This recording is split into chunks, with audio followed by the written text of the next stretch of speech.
Hello student, YouTube के हमारे इस चैनल में आप सभी लोगों का स्वागत है। आज के इस वीडियो लेक्चर में हम लोग मीटर सेतु के बारे में पढ़ेंगे। एक छोटा सा टॉपिक है जो बहुत ज़्यादा नहीं, 40-45 मिनट का टॉपिक है न्यूमेरिकल के साथ। तो चलिए शुरू करते हैं। मीटर सेतु, मीटर ब्रिज।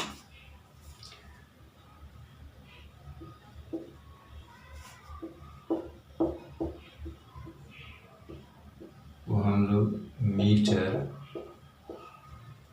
ब्रिज भी कहते हैं। मीटर सेतु यानी कि मीटर ब्रिज। देखिए, मीटर सेतु जो है ये व्हीटस्टोन के सिद्धांत पर आधारित है। व्हीटस्टोन सेतु है, उसी के प्रिंसिपल पे आधारित है। जैसे इसका प्रिंसिपल काम करता है, इसी तरह इसका भी काम करेगा। जैसे न्यूमेरिकल व्हीटस्टोन सेतु पे आधारित हल होते थे, इसी तरह इसके भी हल होंगे।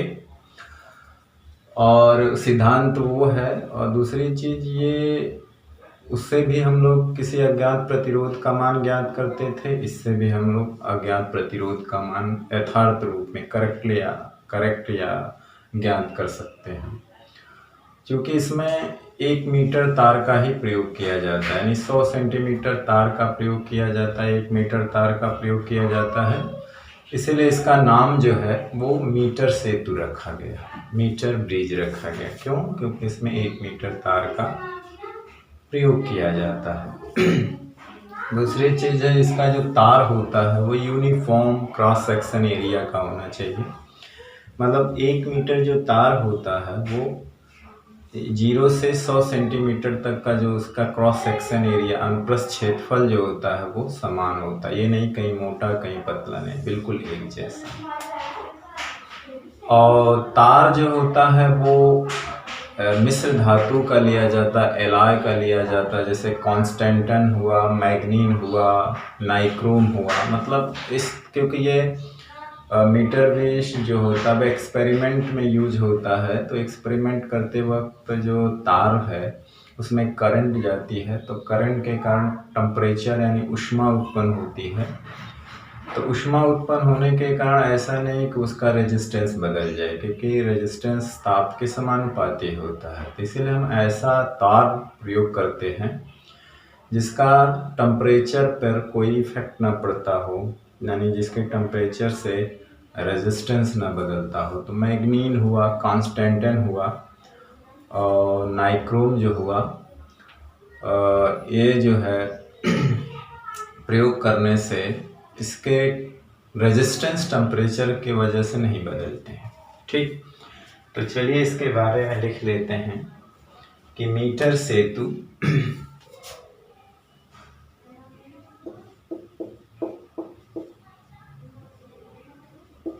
व्हीटस्टोन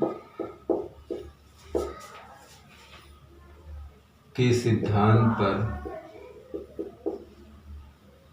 कार्य करता है या आधारित होता है।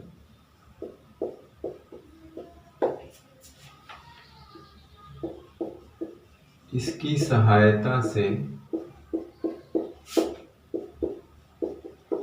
किसी अज्ञात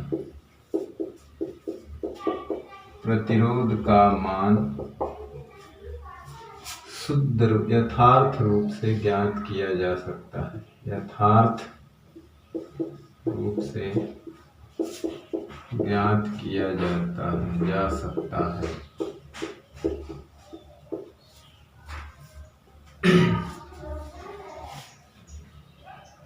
ठीक, क्योंकि मीटर सेतु में में 1 मीटर तार का उपयोग किया जाता है, तार का उपयोग किया जाता है।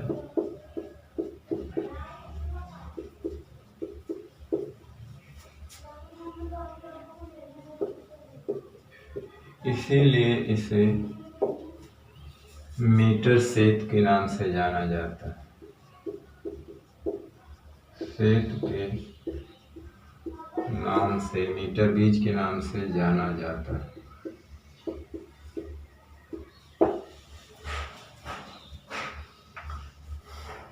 ठीक, तो तार के रूप में टेम्परेचर इंडिपेंडेंट मटेरियल होना चाहिए, जैसे कि कांस्टेंटन हुआ और मैग्नीन हुआ, नाइक्रोम का उपयोग किया जाता है। यानी कि तार के रूप में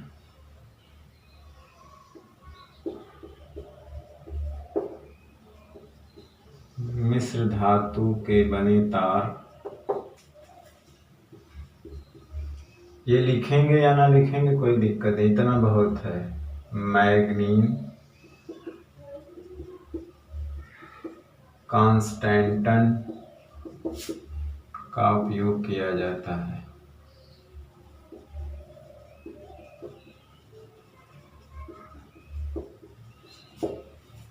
है ना, ये इसमें लिखने की जरूरत नहीं है, ये अलग से भी आ सकता है।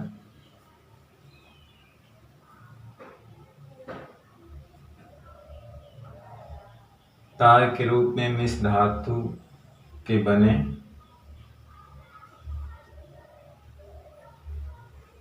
तार मैग्नीन कांस्टेंटन का उपयोग किया जाता है, क्योंकि ताप के साथ इनका प्रतिरोध परिवर्तित नहीं होता।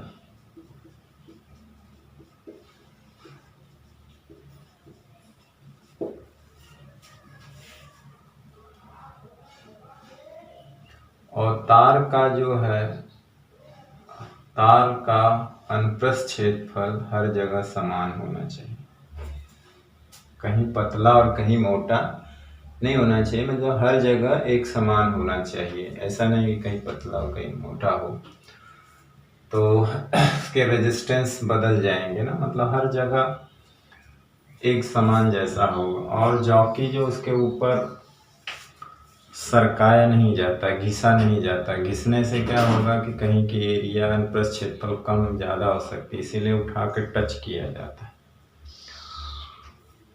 और वो एक तार होता है, नाइफ एज होता है, उसके ऊपर का कवर हटा दिया जाता है, नाइफ एज का तार होता है, मेटालिक रॉड, उसी को तार के ऊपर जॉकी जिसको कहते हैं, इसे टच करते हैं, इसे रगड़ रगड़ टच नहीं किया जाता।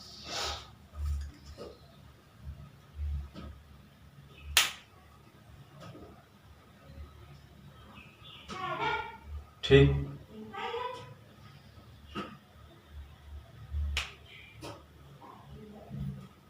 और तार, ये जो चीज़ मैं लिख रहा हूँ वो कोई ज़रूरत नहीं है, यहीं तक हो जाना चाहिए, यहीं तक।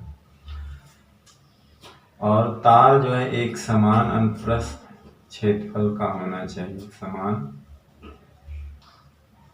अनुप्रस्थ क्षेत्रफल का होना चाहिए, का होना चाहिए। ठीक, तो चलिए इसके साथ ले लीजिए और इसका हम रचना और कार्यविधि देख लेते हैं। अगली हेडिंग हमारी रहेगी कंस्ट्रक्शन एंड वर्किंग, या कह लीजिए इसका प्रिंसिपल। प्रिंसिपल तो हो गया भाई, व्हाइटस्टोन के सिद्धांत पे काम करता है। ठीक, चलिए इसका स्क्रीनशॉट ले लीजिए। ओके, मिटा दिया जाए।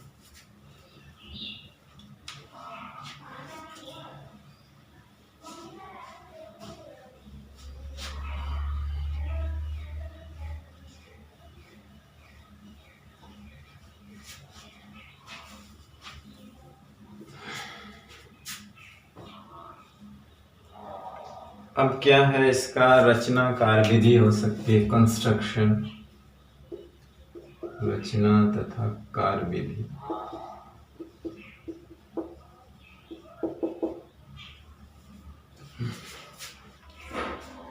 इसमें क्या होते हैं कि कॉपर के पत्ती होती है, मेटालिक पत्ती होती थी, पतली पत्ती होती है, ठीक नहीं। जिस इसलिए लगाया जाता है कि जिसका रेजिस्टेंस कम होता है, हालांकि वो प्रतिरोध में एरर पैदा करती है, इसके फार्मूले में उसका रेजिस्टेंस काउंट नहीं किया जाता है। तो यहाँ पे जो है एक नॉन रेजिस्टेंस इस तरह से लगा होता है,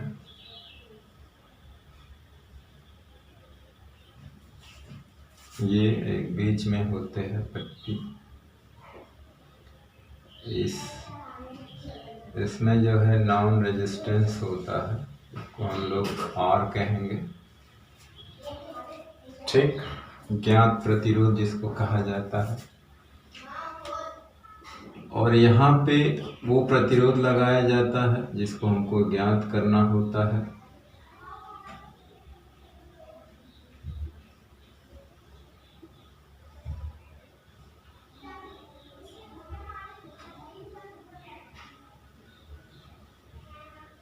इसको हम लोग यस कहते हैं।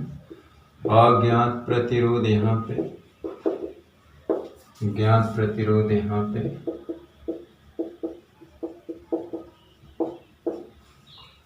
ठीक। इनके बीच में 1 मीटर तार होता कांस्टेंटन का, AB 0 सेंटीमीटर से लेके 100 सेंटीमीटर तक,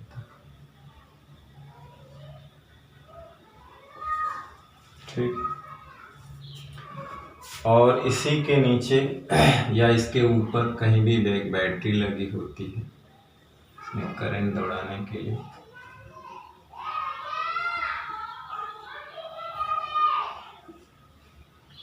और बीच में यहाँ पे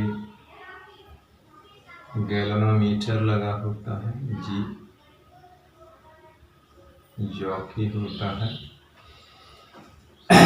पूरी लेंथ मान लेते हैं इसकी L है, 100 सेंटीमीटर है, तो अगर मान लीजिए कि संतुलन की स्थिति L सेंटीमीटर पे आता है तो ये बाकी ये लेंथ बचेगी 100 माइनस L सेंटीमीटर,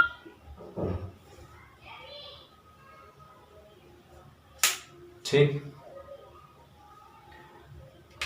होता है 1 मीटर बराबर 100 सेंटीमीटर। 1 मीटर बराबर क्या होता है? 100 सेंटीमीटर, ठीक। तो इस तरह का इसका कंस्ट्रक्शन होता है। तो अब व्हीट स्टोन की तरह है, तो जैसे इसको हम लोग AC मान लेते हैं और इसे इस पॉइंट को D मान लो और इसे B मान लो, जैसे व्हीट स्टोन में था, ठीक। तो अब जैसे ये RS होता है तो ये वाला प्रतिरोध जैसे कि P और Q माना जाता है, जैसे ये P का काम करेगा, ये Q का काम करेगा।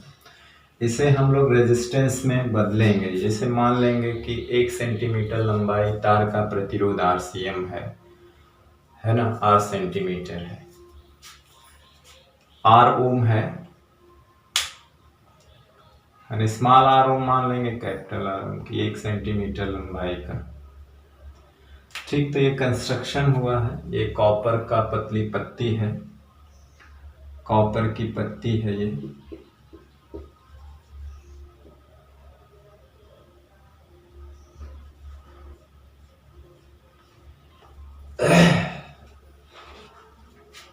ठीक। अब क्या है कि ये संतुलन कंडीशन में इसको रखते हैं, इसको जॉकी को इसके ऊपर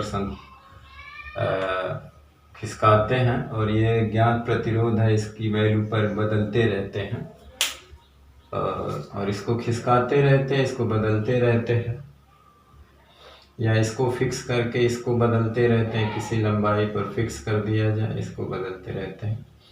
वैसे मीटर से तो ज़्यादा सेंसिटिव कहलाता है कब? जब ये बहुत शुद्ध प्रतिरोध नापेगा, कब? जब ये मिड पॉइंट में होगा, मिडिल में, यानी कि जब उसका वैलेंस पॉइंट जो होगा वो 50 सेंटीमीटर पे होगा, तो रेजिस्टेंस जो होता है बहुत एक्यूरेट आता है, अज्ञात वाला।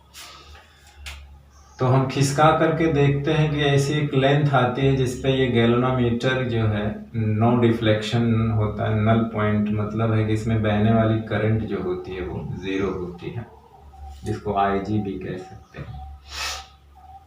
तब इसका मतलब ये व्हीटस्टोन ब्रिज का है, ये अपान ये बराबर ये अपान ये, या ये अपान ये बराबर ये अपान ये। ठीक, तो इसमें लिखेंगे यहाँ से, चलिए यहीं से लिखते हैं कि मीटर सेतु की व्यवस्था, फिर उधर चले आएंगे। मीटर सेतु की व्यवस्था जो होती है,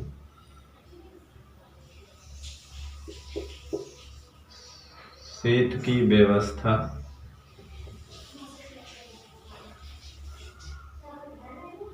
उपर्युक्त चित्र में प्रदर्शित है। उपर्युक्त चित्र में क्या है, प्रदर्शित है। इसमें देखिए AC को हम लोग बैटरी भुजा कहते हैं, BD को गैल्वेनोमीटर भुजा कहते हैं। आप कह लीजिए कि AC के अलोंग बैटरी है, AC के ही अलोंग बैटरी है, और BD की भुजा में कौन सा है, गैल्वेनोमीटर है, और इसी को आधार व्हीटस्टोन ब्रिज तैयार करते हैं। तो लिखेंगे कि स्पष्टतः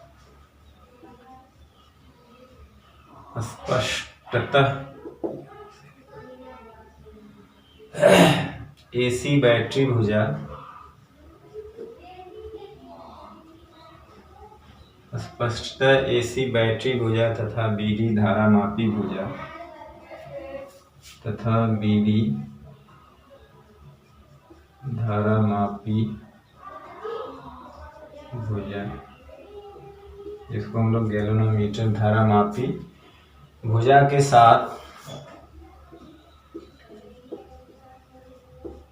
एक व्हीटस्टोन सेतु का निर्माण करते हैं। एक व्हीटस्टोन सेतु का निर्माण करते हैं।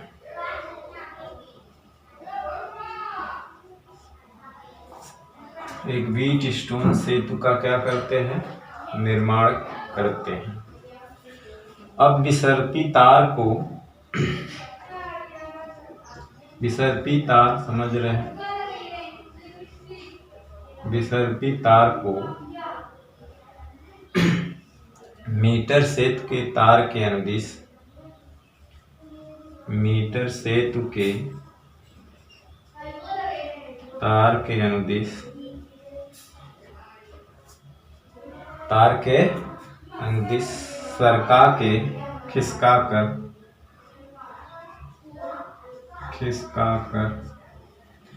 संतुलन की स्थिति प्राप्त करते हैं। संतुलन की स्थिति प्राप्त करते हैं। ठीक, क्या करते हैं, संतुलन की स्थिति को क्या करते हैं, प्राप्त करते हैं। अब जब संतुलन आ जाता है तो धारामापी में कोई विक्षेप नहीं आता, मतलब उसमें बहने वाली करंट क्या होगी, 0 होगी, जिससे धारामापी में कोई विक्षेप ना हो ना, प्राप्त करते हैं, जिससे धारामापी में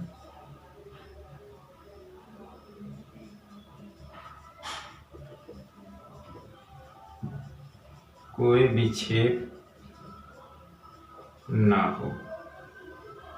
ठीक, यदि संतुलन की अवस्था L लंबाई पर प्राप्त, भाई L लंबाई पे हमने देखा है वहां पे, मतलब अगर मानेंगे कि यदि संतुलन की अवस्था किस पे हो, L लंबाई, तो लिखेंगे कि यदि संतुलन की अवस्था, यदि संतुलन की अवस्था L लंबाई पर प्राप्त हो, क्या हो, तो व्हीटस्टोन सेतु के सिद्धांत से ना, तो व्हीटस्टोन सेतु के सिद्धांत से।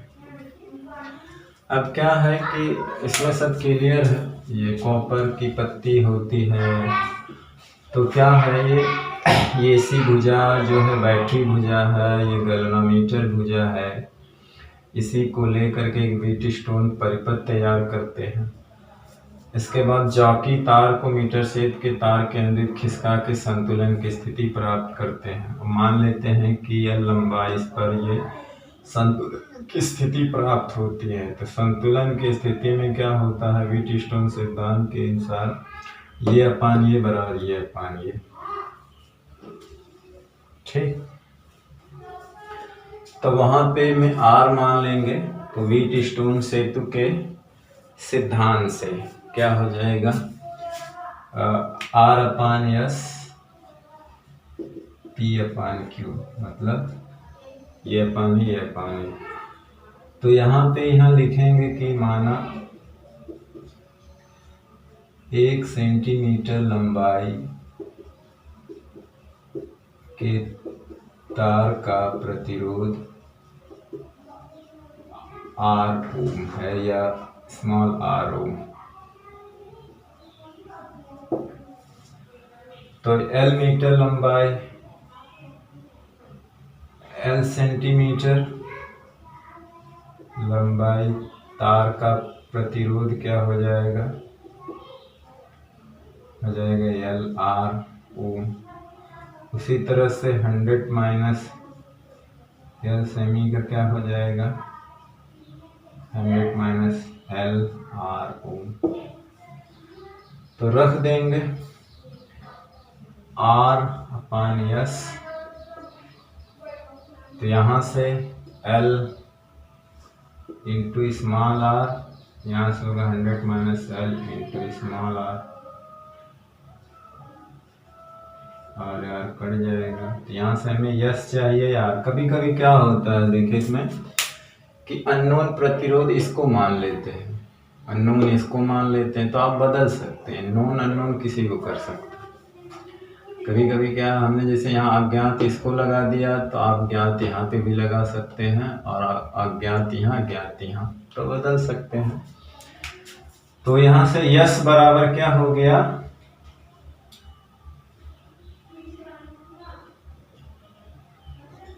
Are upon S, S upon R जो भी है। तो आर हो गया 100 माइनस एल अपान एल।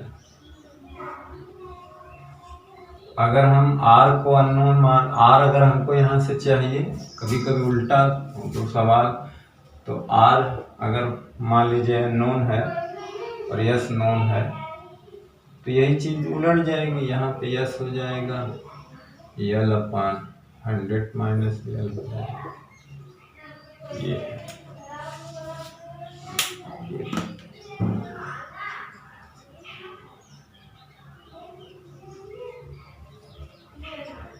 तो ये एक सिंपल सा इसका कंस्ट्रक्शन और वर्किंग थी। आप इसे परीक्षा में आता है तो इसी तरह से लिखेंगे, ठीक। तो आप इसका स्क्रीनशॉट ले लीजिए। अब चलते हैं सिंपल कुछ इसके सवाल देख लेते हैं 2-3।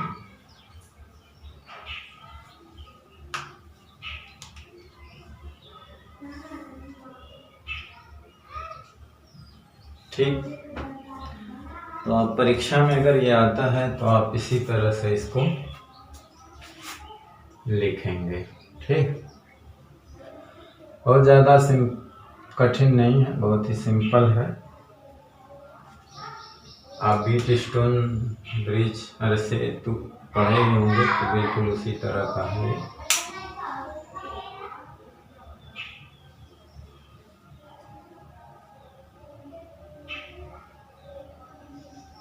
चलिए,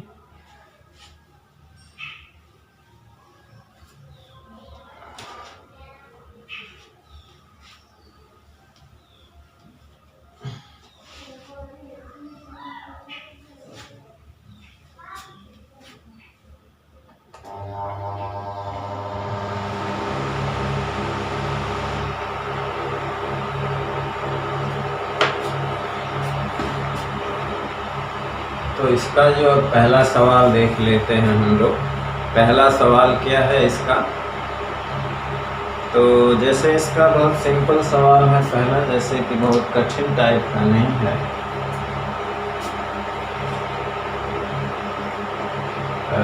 ये है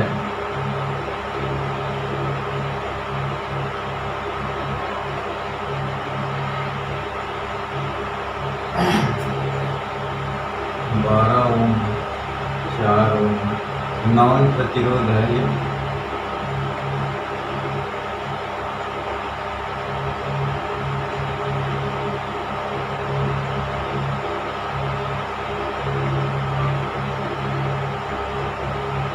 जीरो सेंटीमीटर या 100 सेंटीमीटर, मतलब 1 मीटर का तार लगा हुआ है।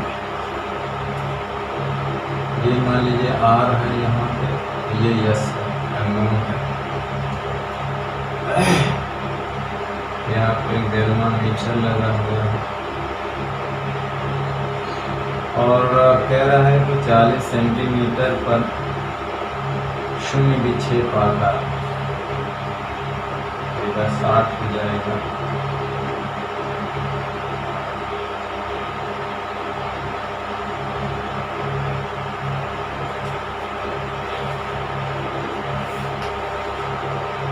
शून्य विक्षेप की स्थिति में यश का मान ज्ञात कीजिए। शून्य विक्षेप की स्थिति में यश का मान ज्ञात।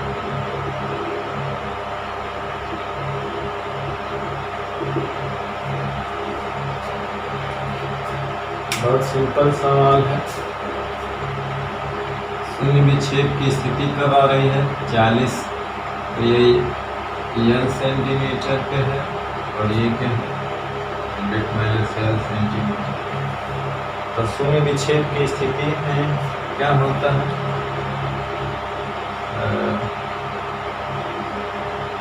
शून्य विक्षेप की स्थिति में, और ये आर है मान लीजिए, तो P/Q R/S। आर जो है वो थोड़ा सा सिंपल कर लिया जाए तो आर की वैल्यू क्या हो जाएगी, और ये समांतर क्रम में है ना, तो इसको आप ऐसे सिंपल कर लीजिए।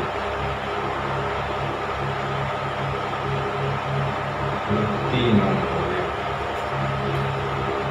और ये लंबाई के हिसाब से जो अंतर आर है तो कट ही जाएगा, डायरेक्ट हम लगा सकते हैं, इसको ऐसे लिख सकते हैं, L/100 माइनस L और R/S। क्योंकि अब आर तो कट गया, तो जो हमारा फार्मूला जो आएगा तो रखने क्या है, इसके अपान ये बटे इसके अपान ये, या कभी कभी इसके अपान ये, इसके अपान ये, कोई भी कर सकते हैं। तो यहाँ से हमें यस चाहिए, तो यस बराबर क्या हो जाएगा? R/100 माइनस L अपान L। जाहिर सी बात है, R है 3 ओम, ये है 60, ये है 40।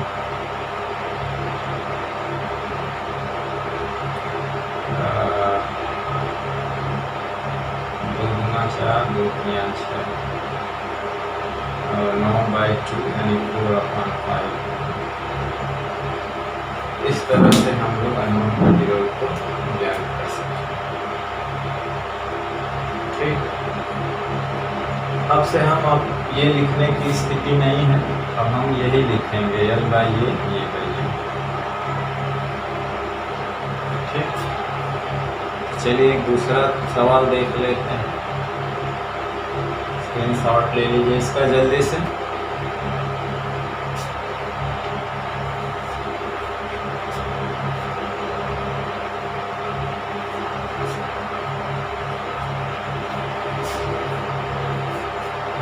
चलिए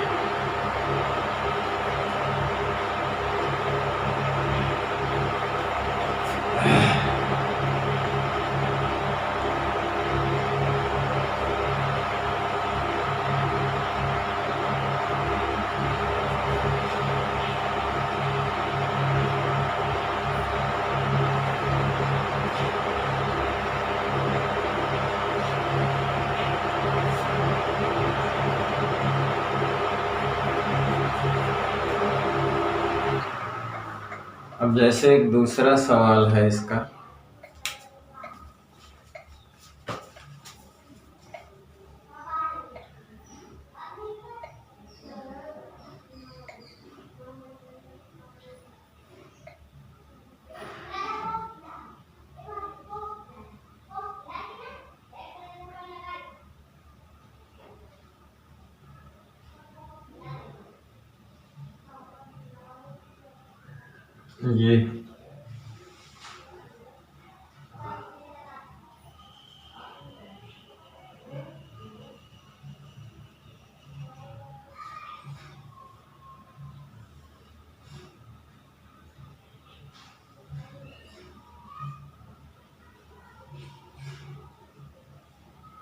ये मान लीजिए 10 है,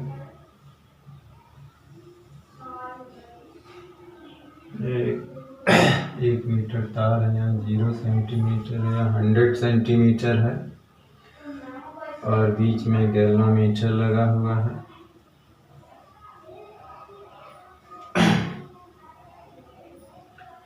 नल पॉइंट जो है वो 25 सेंटीमीटर पे हमको मिल रहा है।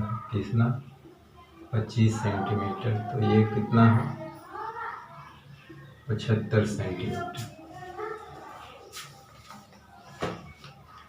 यदि यहाँ पे लिखेंगे कि यही है सवाल, यस का मान निकालना है। ये 2 ओम है, 3 ओम, 6 ओम। बिल्कुल पिछला सवाल है। शून्य विक्षेप की स्थिति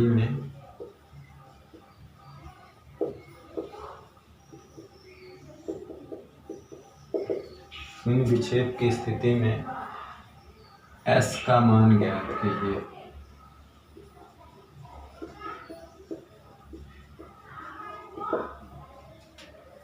ठीक, तो ये R है। तो शून्य विक्षेप की स्थिति में क्या हो जाएगा? व्हीटस्टोन सेट के सिद्धांत L/100 minus L equal to R/S, या S वैल्यू हो जाएगी R 100 माइनस L/L। तो यहाँ से R पहले इक्विवेलेंट निकालेंगे। 1/R क्या हो जाएगा? 2, 6, ये हो जाएगा 6, 2 3 2 1, 6/6 मतलब 1 ओम। ठीक, तो S की वैल्यू हमें पता करनी है। R 1 ओम है, ये 75 और ये 25, 25 3 75, यानी कि 3 ओम।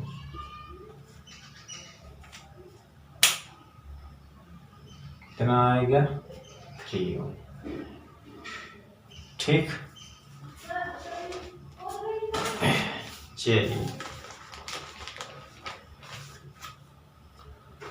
चलिए तीसरा सवाल इसका देख लेते हैं, जो थोड़ा सा अच्छा सवाल है, इम्पोर्टेंट भी है, बढ़िया है।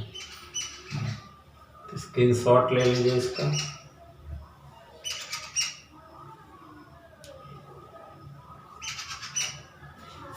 चलिए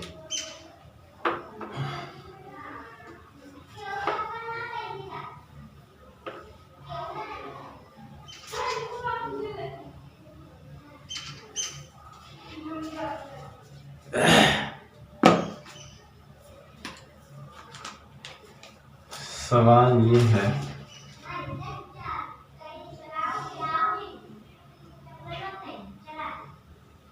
कि यहाँ पे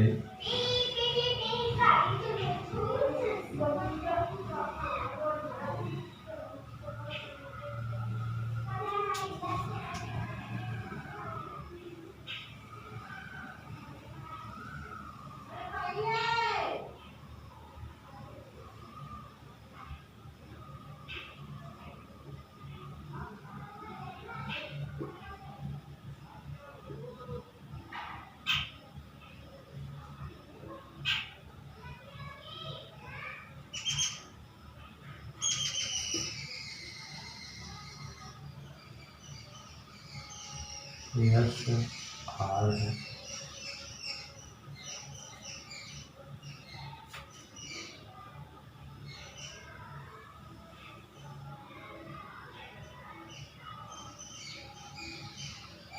एक मीटर तार है यहाँ पे, ये 0 सेंटीमीटर है रीडिंग यहाँ पे, और यहाँ पे इसकी रीडिंग 100 सेंटीमीटर है। और जो नल पॉइंट इसकी प्राप्त होती है पहली बार वो 40 सेंटीमीटर। यहाँ पे गैल्वेनोमीटर लगा हुआ है जी। पहली बार में देखा है कि 40 सेंटीमीटर है, ये 60 सेंटीमीटर है।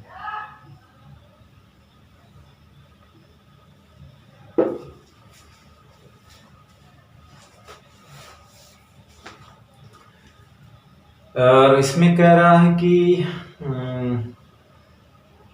कि नल पॉइंट जो है वो 40 सेंटीमीटर पे शून्य विक्षेप की स्थिति 40 सेंटीमीटर पर प्राप्त होती है। यहाँ पे लिखेंगे कि शून्य विक्षेप की स्थिति 40 सेंटीमीटर पर प्राप्त होती है। ठीक, यदि 2 ओम का प्रतिरोध, किसका 2 ओम का प्रतिरोध जो है R के साथ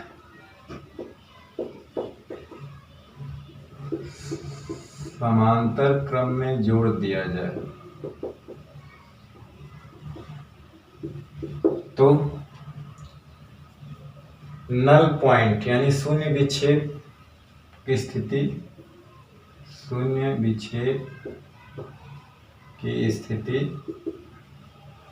कितने प्राप्त होती है? 25 सेंटीमीटर पर प्राप्त होती है।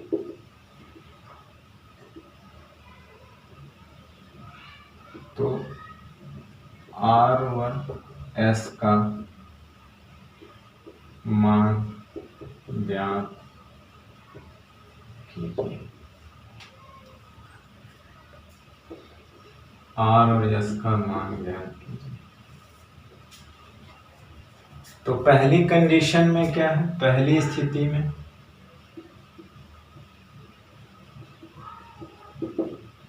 40/60 R/S,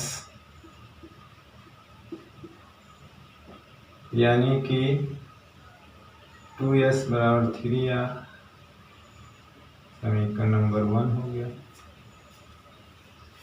2S बराबर क्या हो गया? 3R हो गया।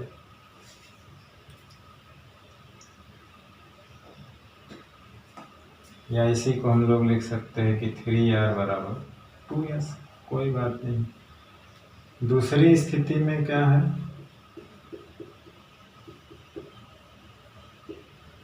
दूसरी स्थिति में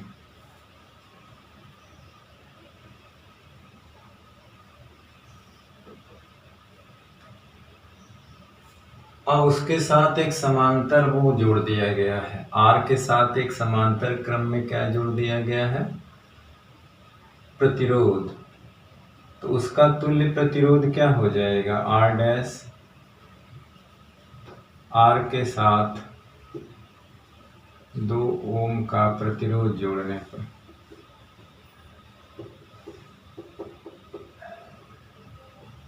तुल्य प्रतिरोध क्या हो जाएगा? R', जिसको हम कह लेंगे तो 2 गुणे R, 2 + R।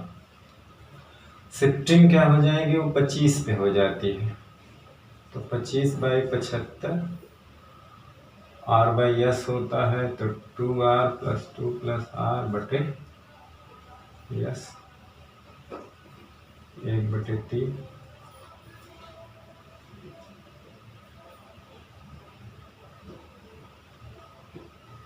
यही ना? तो यहाँ हो गया 1/3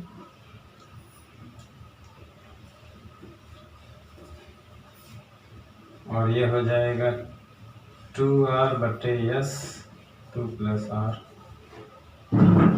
यही ये यहाँ पे आ जाएगा। अब इसको हम देख लेते हैं क्या आता है। यहाँ पे आ जाएगा 6r और यहाँ पे आ जाएगा यस 2 प्लस r। अब इसी को हल करना है। अब यस की वैल्यू यहाँ पे रख देना है, आर की वैल्यू निकालना है, क्योंकि यस यहाँ पे यस बराबर 3r/2 है, तो 6r 3r/2। देखिए क्या आता है।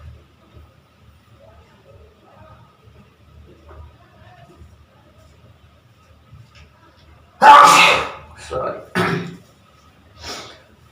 6 दूनी 12r हो जाएगा और इधर से 3 दूना 6r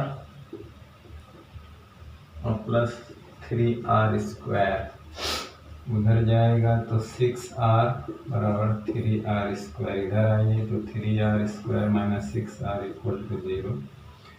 3r कॉमन ले लीजिए तो r माइनस 2 इक्वल टू 0, या r बराबर 0, r माइनस 2 बराबर 0, तो r बराबर 2। तो ये तो होगा नहीं, यही होगा। अब इसी 2 ओम को इसमें रख दीजिए, यस निकल आएगा 2/2। तो यस का मान 3 ओम, तो एक का मान 2 ओम, एक का मान 3 ओम। बहुत ज़्यादा कठिन सवाल नहीं था।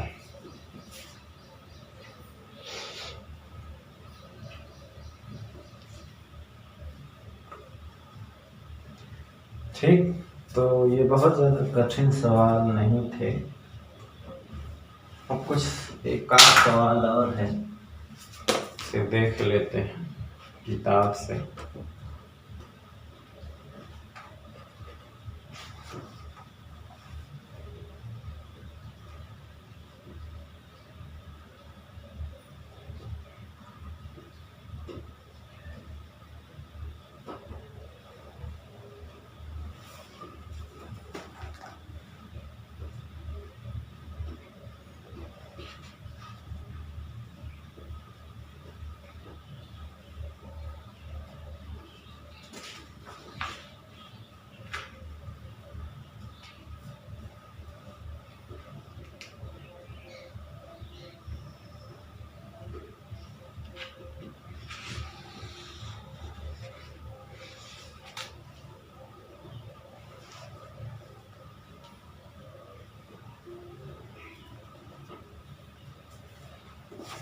चलिए इसका स्क्रीनशॉट ले लीजिए, 1-2 सवाल और देख लीजिए।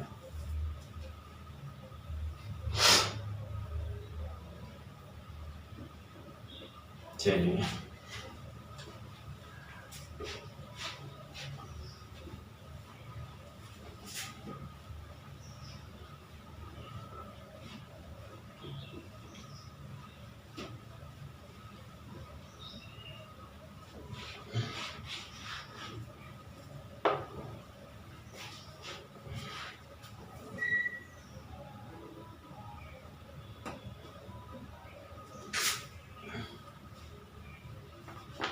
एक सवाल है, ये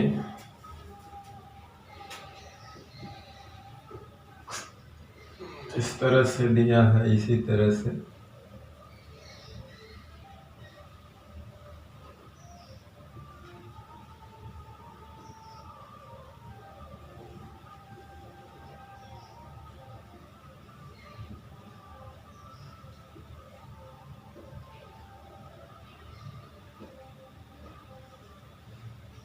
इसे x माना है, इसे y माना है। ये A पॉइंट है, ये C पॉइंट है, और ये यहाँ पे 1 मीटर लंबा तार है। यहाँ पे गैल्वेनोमीटर है, ये सेंटीमीटर पे है। मान लो जिसको L1 माना है, पूरा 1 मीटर को यल तो ये 100 माइनस L1 है। नीचे एक बैटरी लगाया है। ठीक,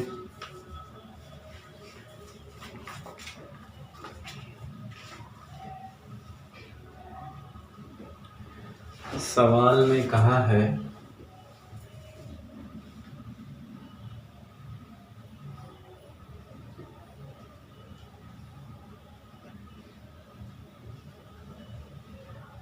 XY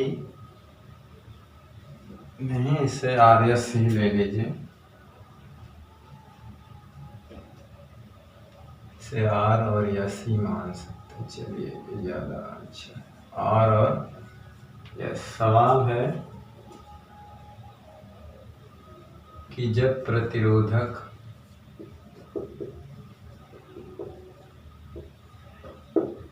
S 12.5 ओम हो तो संतुलन बिंदु A से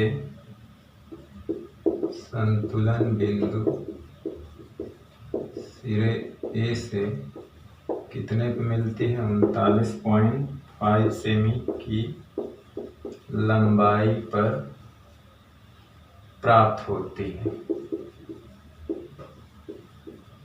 R का मान ज्ञात कीजिए।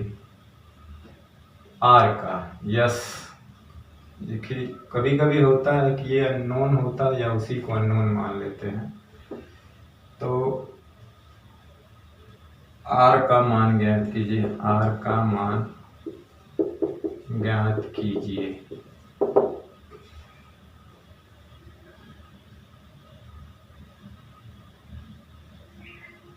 वहाँ पे ये जो कॉपर है, ये जो हमने कहा था पत्ती, ये जो होती है ना, ये थिक ली जाती है, मोटी कॉपर की पट्टी ली जाती है, पतली नहीं होती है, थिक होती है। अभी बताएंगे क्यों होती है, पूछा भी है। व्हीटस्टोन सेतु या मीटर सेतु में, व्हीटस्टोन सेतु या मीटर सेतु में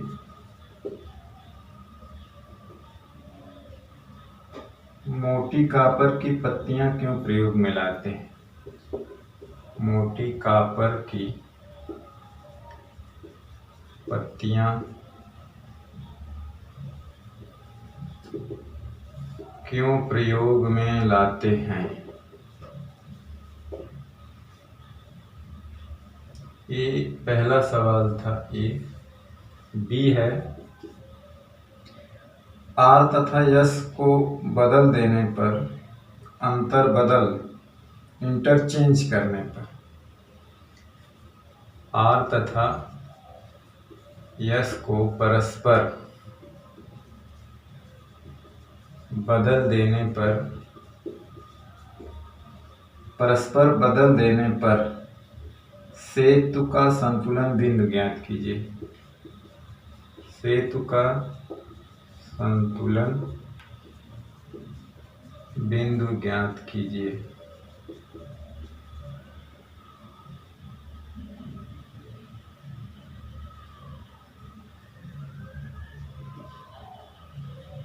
सी है कि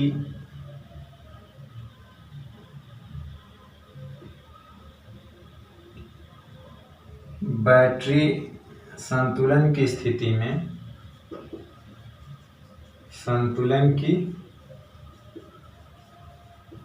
में गैल्वेनोमीटर और सेल को परस्पर बदल दिया जाए तो गैल्वेनोमीटर कोई धारा दर्शाएगा क्या? गैल्वेनोमीटर कोई धारा दर्शाएगा?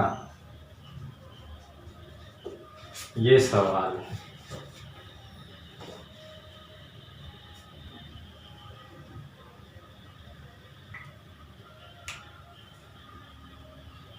ठीक है।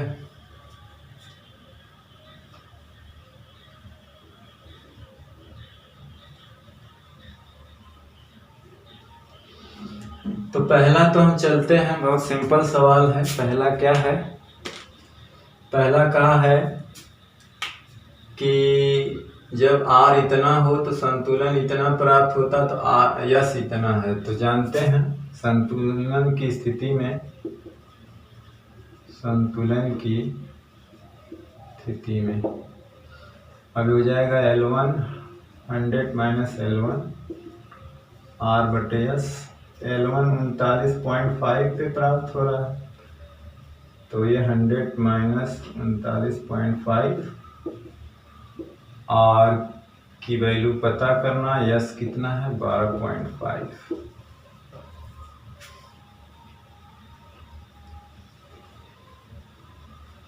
तो 60.5 आएगा, 39 घटाएंगे तो ये हो जाएगा 39.5, ये हो जाएगा 60.5, 12.5।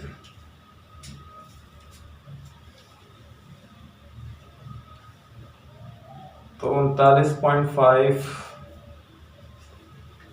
तो R बराबर हो जाएगा 39.5 गुणे 12.5, 60.5। अब हल कर लेना, देखिए कितना आता है।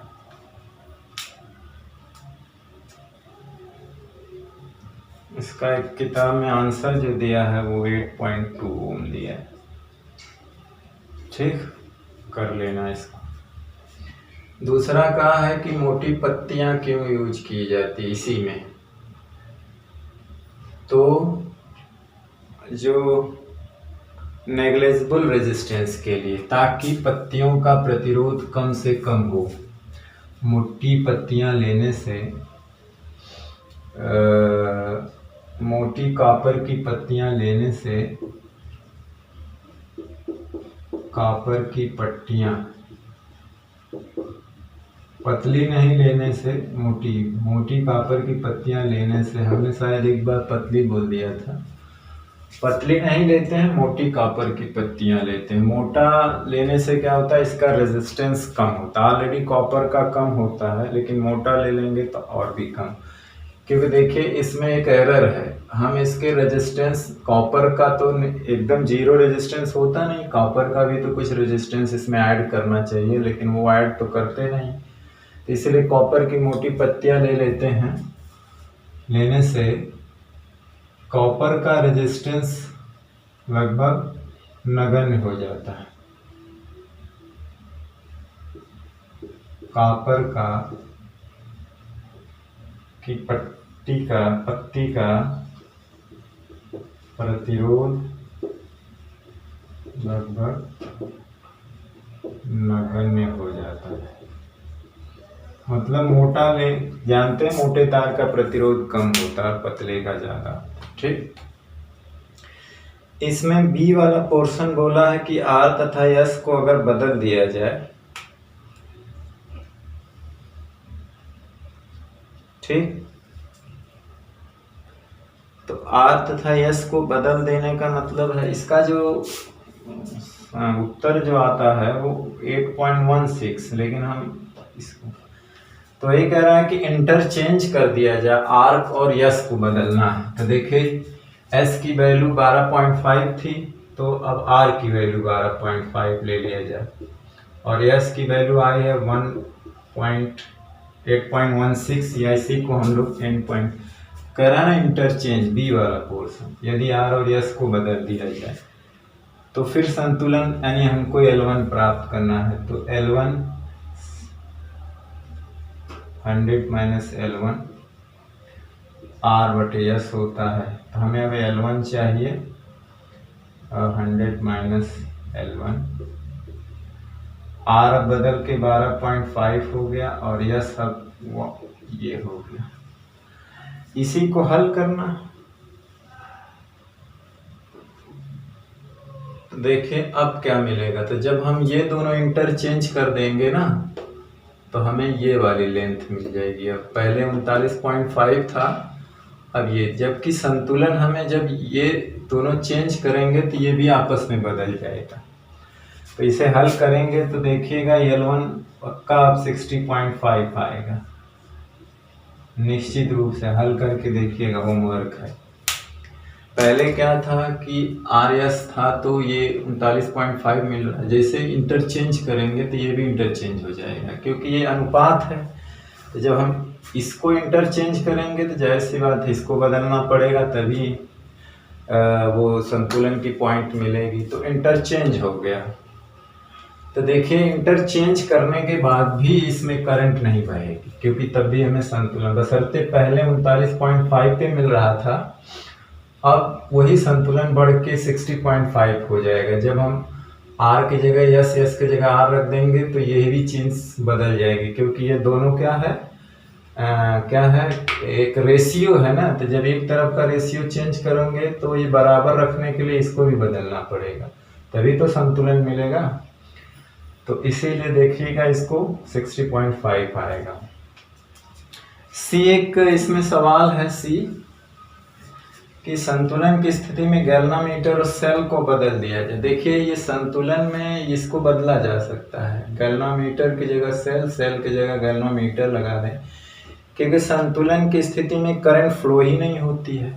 तो आप उस स्थिति में किसी को इंटरचेंज कर सकते हैं, इसको इसको बदल सकते हैं, इसको इसको बदल सकते हैं, लेकिन इसको बदलेंगे तो इसको भी बदलना पड़ेगा, ठीक। और संतुलन में आप सेल की जगह गैल्वामीटर, गैल्वामीटर की जगह सेल भी लगा देंगे, तब ये संतुलन में रहेगा और इसमें कोई करंट फ्लो नहीं होगी। क्या होगी, इसमें कोई करंट फ्लो नहीं होगी। अब जाहिर सी बात है कि AC के बीच बैटरी है तो AC के बीच गैल्वामीटर आ जाएगा।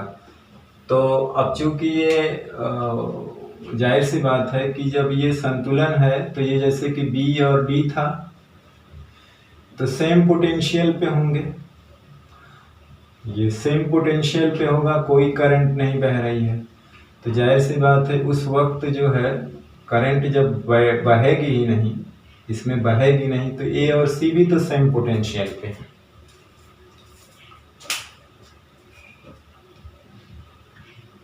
यानी कि B और D संतुलन की स्थिति में जब होता है तो इसमें कोई करंट फ्लो नहीं होती है, ठीक।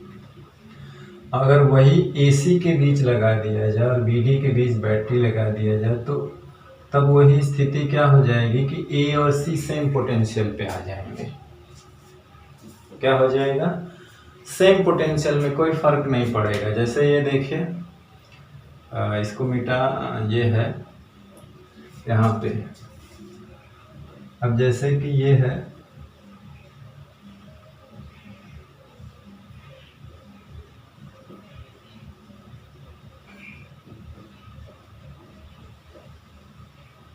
गैल्वामीटर यहाँ पे लगा और बैटरी यहाँ पे है, A और C पे BD। तो जब भाई ये रेशियो PQ/RS है तो ये संतुलन में है, तो संतुलन के केस में इसमें कोई करंट नहीं फ्लो होती है। यानी करंट यहाँ से अगर जाएगी भी तो ये इससे होते हुए इधर चली आएगी और इधर से होते हुए इधर चली जाएगी, ठीक। यानी कि B और D क्या होते हैं, सेम पोटेंशियल में होते हैं। B और D क्या होते हैं, सेम पोटेंशियल पे होते हैं, तो उसमें कोई करंट जाती ही नहीं, ठीक। तो करेंगे क्या कि जैसे ही हम बैटरी को इसके बीच जोड़ेंगे, यानी कि BD के बीच जोड़ेंगे, और जैसे ही गैल्वामीटर AC के बीच जोड़ेंगे, फट से A और C जो है सेम पोटेंशियल पे आ जाएगा। मैं देखिए ये प्रतिरोधों का तो रेशियो है, ये बटे ये बटे ये, या A बटे A बटे A। फर्क ये है कि जब हम गैल्वामीटर इधर जोड़ेंगे तो अब ये बटे ये हो जाएगा, ये बटे ये हो जाएगा, फर्क यही है। तो जाहिर सी बात है कि जब हम सेल को गैल्वामीटर और गैल्वामीटर से सेल को बदलेंगे, जब गैल्वामीटर यहाँ से बीच यहाँ जोड़ देंगे तो A और C सेम पोटेंशियल पे आ जाएंगे। फर्क ये है कि देखिए ऐसा हो जाएगा कि इस वक्त मान लीजिए ये P और Q है और ये R और S है। देखिए ये भी रेशियो होता है, ये भी P/Q बराबर RS भी होता है और P/R और Q/S भी होता है। चलिए अगर हम इसको बदल के सेल इधर लगा देते हैं,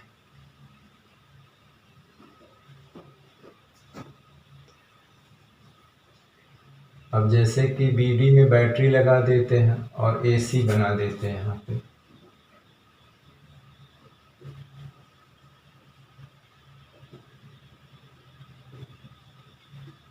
ये A और C बन गया, यहाँ पे अब गैल्वेनोमीटर, और ये B और D बन गया।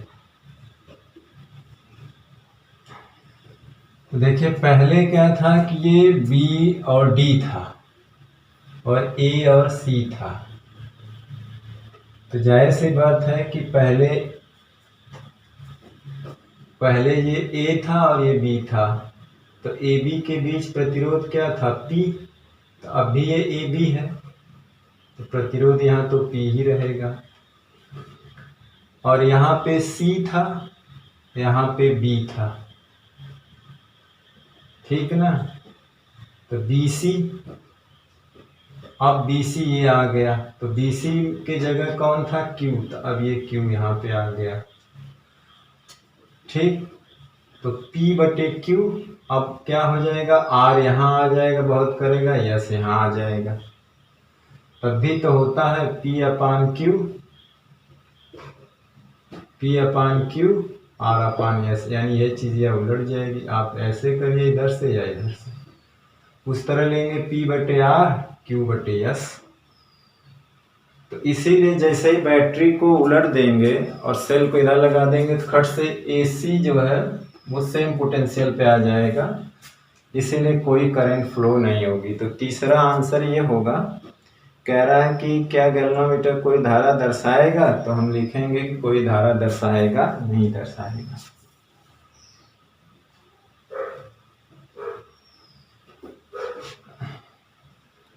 तो हम C में आंसर लिखेंगे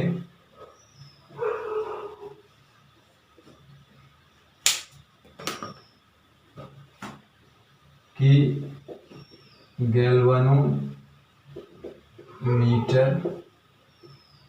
कोई धारा नहीं दर्शाएगा, क्योंकि A व C बिंदु समविभव, एक ही विभव पे होते हैं, विभव पर होंगे, ठीक। तो ये था सवाल।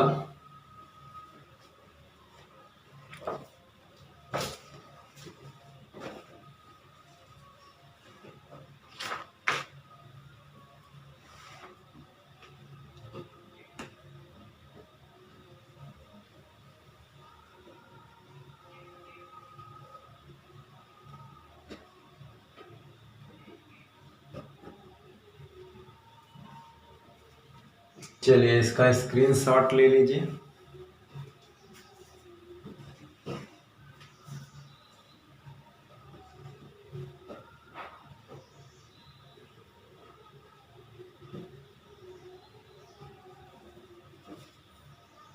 चलिए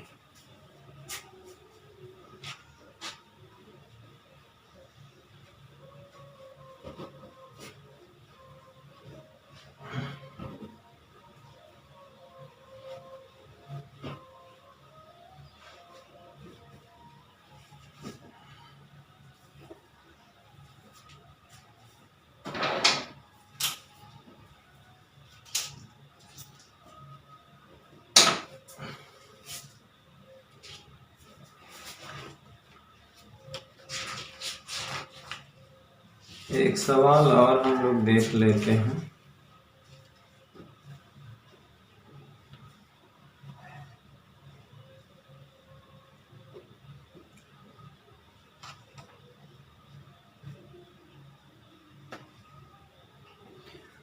देखिए इसमें हमने दो पे नहीं सवाल बताया, जैसे आंतरिक प्रतिरोध पे एक फार्मूला आया था R1 E1 V1 -1 पे, तो ये बहुत आसान होता है, L1 L2 -1, L1 L2 R1 पता रहेगा, पता कभी कभी तुलना करने के लिए भी आता है।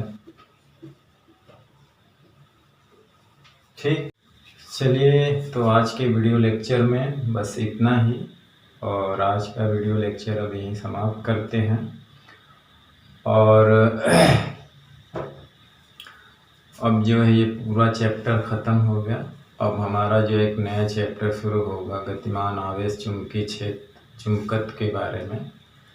तब अब आगे हम लोग जो है एक नया टॉपिक, एक नए चैप्टर के बारे में पढ़ेंगे नए सिरे से। तो चलिए अब अगले टॉपिक, अगले नए चैप्टर के साथ फिर मिलते हैं। तब तक पढ़ते रहिए, पढ़ाई करते रहिए और अपनी परीक्षा की खूब ईमानदारी से तैयारी करते रहिए। All the very best. Thank you very much.